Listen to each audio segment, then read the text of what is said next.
Kanisa la Yesu Kristo watakatifu wa siku za mwisho limepata shambulio la kushtua lililotokea Jumapili asubuhi, likiwa limehusisha mtu mmoja mwenye silaha kuendesha gari hadi ndani ya kanisa, kufyatua risasi kiholela na kuwaua watu 4 kabla ya kulichoma moto kanisa hilo, wengine 8 kujeruhiwa baada ya tukio hilo. Katika shambulio hilo, mshtukiwa namba 1 ametajwa kuwa ni Thomas Jacob Sanford mwenye umri wa miaka 40 kutoka Baltimore, Michigan. Alijinyonga na risasi ya bunduki aina ya assault rifle baada ya kuingia kanisani na kuwafyatulia risasi waumini waliokuwa wakiendelea na ibada iliyokuwa ikiendeshwa kwa mamia ya watu. Polisi walifika haraka na kumuua Sanford katika maegesho ya kanisa dakika 8 baada ya shambulio kuanza saa 4:33 asubuhi.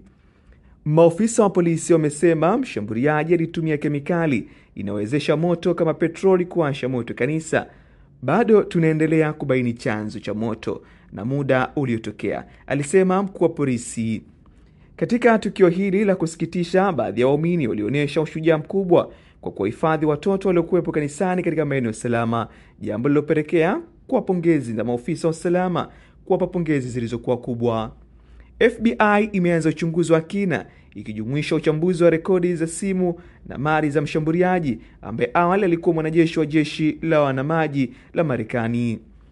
Viongozi wa Marekani akiwemo Rais Donald Trump walitoa kauli zao wakilaani vikali shambulio hilo. Mwanasheria mkuu Pam Bondi na gavana wa Michigan Gretchen Whitmer walisisitiza kuwa vurugu mahali popote, hasa nyumba za ibada, ni jambo la kuhuzunisha na la kusikitisha.